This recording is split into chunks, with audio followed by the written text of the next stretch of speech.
آخر کیوں 5 جولائی 1977 کو این اس وقت منتخب حکومت جس کی سربراہی وزیر اعظم ذوالفقار علی بھٹو کر رہے تھے تختہ الٹ دیا گیا؟ اس کے بعد 9 سیاسی جماعتوں کے اتحاد پاکستان قومی اتحاد کے ساتھ مذاکرات حتمی نتیجے یعنی دوبارہ انتخابات کروانا طے پا چکے تھے، پھر بھی آخر کیوں منتخب حکومت کا تختہ الٹنے کے ساتھ ہی پاکستان کا آئین بھی معطل کر دیا؟ اس کے بعد چیف جسٹس جناب یعقوب علی کو گھر بھیج دیا گیا اور ان کی جگہ جسٹس انوار الحق کو چیف جسٹس نامزد کر دیا گیا۔ آخر اس کے پیچھے کیا کار فرما منصوبے چھپے تھے؟ آخر یہ سب پلاننگ پہلے سے طے تھی یا اسی وقت رچی گئی تھی؟ یہ سب جاننے کے لیے آپ کو اس ویڈیو کے آخر تک دیکھنا ہوگا۔ آئیں تو پھر شروعات کرتے ہیں۔ یہ سارے انتظامات ایک طول منصوبہ بندی کے تحت کی گئے تھے، جس کی منصوبہ بندی چند گھنٹوں یا دنوں میں نہیں بلکہ مہینوں میں کی گئی تھی۔ جنرل ضیاء الحق نے تختہ الٹنے کی اس سازش کا نام آپریشن فیئر پلے رکھا۔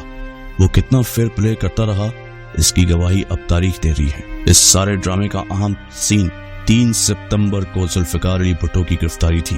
اس گرفتاری کے بعد ان کے خلاف نواب محمد احمد خان کے قتل کی FIR جو 1975 میں کاٹی گئی تھی پر عمل کرتے ہوئے قتل کے مقدمے کا آغاز کیا گیا۔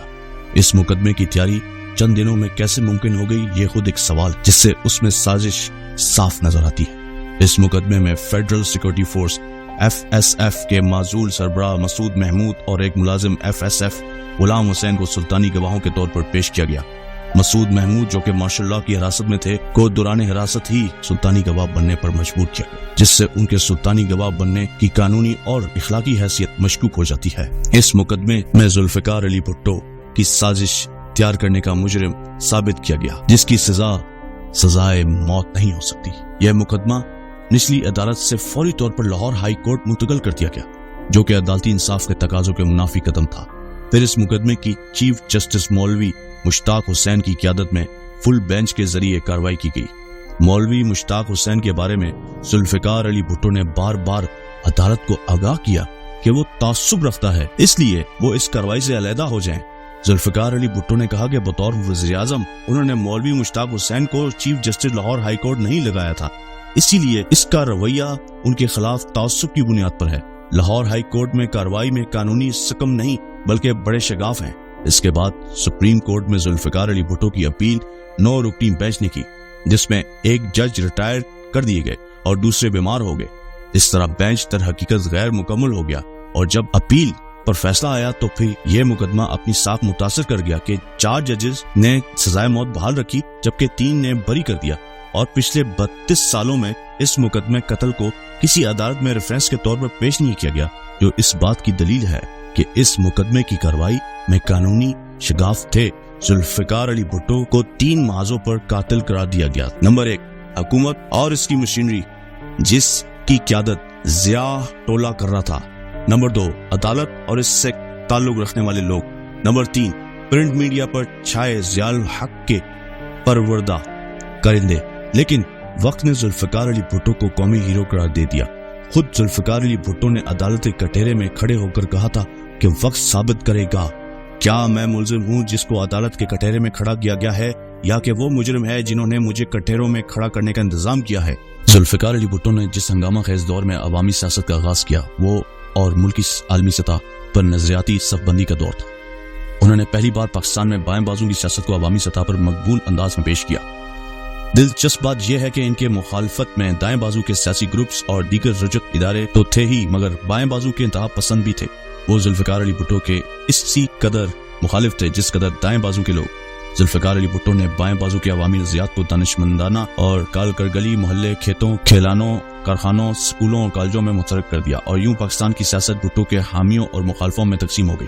بھٹو اپنے مخالف محاذ کے سامنے، جس میں دائیں بازو کی تمام سیاسی جماعتیں، بائیں بازو کی انتہا پسند قوتیں اور تمام ریاستی مشینری شامل تھی، اپنے عوامی نظریات کی بنیاد پر بڑے دبنگ انداز میں میدان میں سیاست میں نمایاں ہو گئے، کیونکہ سماج کے حقیقی محنت کش درمیانہ طبقہ نوجوان طلبہ اور خواتین نے کھل کر ان کا ساتھ دینے کا فیصلہ کر لیا تھا۔ ذوالفقار علی بھٹو کے خلاف دائیں بازو کی سیاست قوتیں اور ریاستی مشینری میں شامل رجت پسند ادارے ذوالفقار علی بھٹو کی ترقی پسند نظریات کے مخالف تھے، اور ان کو یقین تھا کہ اگر ذوالفقار علی بھٹو پاکستان میں ایک حقیقی عوامی جمہوری انقلاب کو کامیابی سے ہمکنار کر لیتے ہیں تو اس طرح نو آبادیات کی بنیاد پر قائم ریاستی ڈھانچہ ختم ہو جائے گا جو ان رجتی قوتوں کا واحد سہارا ہے، اور دوسری طرف بائیں بازو کے انتہا پسند دانشور ذوالفقار علی بھٹو پر بالکل اسی طرح الزام تراشی کر رہے تھے جیسے مذہبی ملا مغرب پر یہ الزام لگاتے ہیں کہ انہوں نے اسلام کے فلاحی اصول چوری کر لیے ہیں جن کی بنیاد پر مغرب ترقی یافتہ ہو پایا۔ پاکستان میں ذوالفقار علی بھٹو کے خلاف رائے عامہ ہموار کرنے کے لیے ایک طویل منصوبہ بندی کی گئی تھی اور ان قوتوں نے بھٹو کو شیطان قرار دینے کی کوشش کی تھی۔ ذوالفقار علی بھٹو کی سیاست کا کنوینس پاکستان تک ہی محدود نہ تھا، وہ تیسری دنیا کی سیاست میں بھی اپنا ایک مقام رکھتے تھے، اس لیے سر جنگ کے ان آخری سالوں میں روز بروز زور پکڑتی سامراجی قوت امریکہ ذوالفقار علی بھٹو کو اپنے علاقائی مفادات کے لیے سب سے بڑی رکاوٹ تصور کرتا تھا۔ اس کے لیے جو منصوبہ بندی کی گئی تھی اس میں جناب ذوالفقار علی بھٹو کو صرف اقتدار سے علیحدہ کرنا ہی نہیں تھا بلکہ ان کی کردار کشی سے فیض تھی جس میں ان کو قاتل، خائن، منتقم، غدار، کافر اور شیطان کے طور پر پیش کرنا تھا۔ اسی ساری مہم میں پاکستانی ذرائع ابلاغ انتہائی گھنونا کردار ادا کیا۔ یہ طے کیا گیا کہ ذوالفقار علی بھٹو کی کردار کشی کے بعد انہیں جسمانی طور پر ختم کر دیا جائے۔ لاہور ہائی کورٹ میں جب ان کے خلاف مقدمہ چل رہا تھا تو چیف جسٹس مولوی مشتاق نے ان کے لیے خصوصی کٹہرا بنوایا اور جب ان کو سزائے موت کا سزاوار ٹھہرایا گیا تو عدالت نے ذوالفقار علی بھٹو کو صرف نام کا مسلمان قرار دیا اور دوران مقدمہ اور فیصلے میں جناب ذوالفقار علی بھٹو کو بڑا ملزم قرار دے دیا گیا۔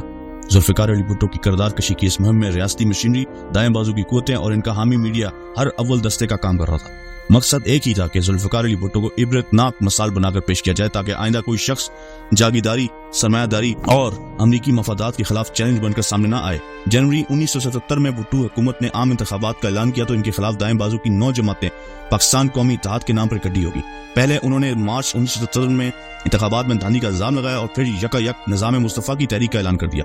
اس دوران پاکستان میں بے دریک امریکی ڈالرز آئے اور ڈالر کی قیمت حیرت انگیز حد تک گر گئی۔ اس ڈرامے کا آخری منظر 5 جولائی 1977 کو chief of staff general Zia الحق کی طرف سے پاکستان میں مارشل لاء مسلط کیا جانا تھا۔ عدالت عظمیٰ نے آئین معطل کرنے والوں کو نظریہ ضرورت جیسی اصطلاح گھڑ کر قانونی حیثیت دے دی اور پھر ذوالفقار علی بھٹو کے خلاف کردار کشی کی مہم کو عملی جامہ پہنانے کے لیے انہیں کٹہرے میں کھڑا کر دیا۔ 3 ستمبر 1970 کو ذوالفقار علی بھٹو کو گرفتار کر کے لاہور لایا گیا جہاں ان کو مارشل لاء حکام نے لاہور چھاؤنی کی ایک ملٹری رہائش گاہ میں منتقل کیا گیا۔ 8 ستمبر کو جنرل ضیاء الحق نے تسلیم کیا کہ مسٹر بھٹو کو احمد رضا قصوری کے والد کے قتل کے الزام میں لاہور کے مجسٹریٹ کے سامنے پیش کیا گیا۔ پھر یک مقدمہ سیشن کورٹ میں منتقل کر دیا گیا اور وہاں سے مولوی مشتاق حسین نے یہ مقدمہ اپنی عدالت میں منتقل کر لیا۔ اس دوران جسٹس کے ایم سمدانی نے ذوالفقار علی بھٹو کو 13 ستمبر 1977 کو ضمانت پر رہا کر دیا لیکن پنجاب ہائی کورٹ نے فوراً ہی مسٹر بھٹو کی ضمانت منسوخ کر دی۔ پنجاب ہائی کورٹ میں 6 ماہ تک مقدمے کی کارروائی کے بعد 18 مارچ 1978 کو ذوالفقار علی بھٹو کو موت کی سزا کا حکم سنایا گیا۔ 405 صفحات پر مشتمل فیصلہ جسٹس آفتاب حسین نے لکھا۔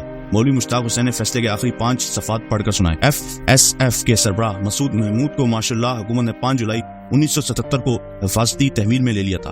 وہ اس مقدمے میں سلطانی گواہ کے طور پر پیش ہوا جبکہ سابق ڈائریکٹر FSF میاں محمد عباس، انسپیکٹر غلام مصطفیٰ، سب انسپیکٹر ارشد اقبال اور سب انسپیکٹر افتخار احمد کو بھی ذوالفقار علی بھٹو کے ہمراہ برائے موت کا حقدار ٹھہرایا گیا۔ اس فیصلے میں مدت قانونی تضادات تو اپنی جگہ موجود تھے ہی مگر ساتھ میں ہی بنیادی طور پر اس مقدمے کے فیصلے کی بنیاد مسعود محمود اور غلام حسین کی وعدہ و معاف گواہی کے خلاف FSF کے چاروں اہلکاروں کے اعترافی بیانات ہی بنے۔ جب نواب محمد احمد خان کے قتل میں ذوالفقار علی بھٹو کے خلاف FIR کاٹی گئی تو راؤ رشید پنجاب کے IG تھے۔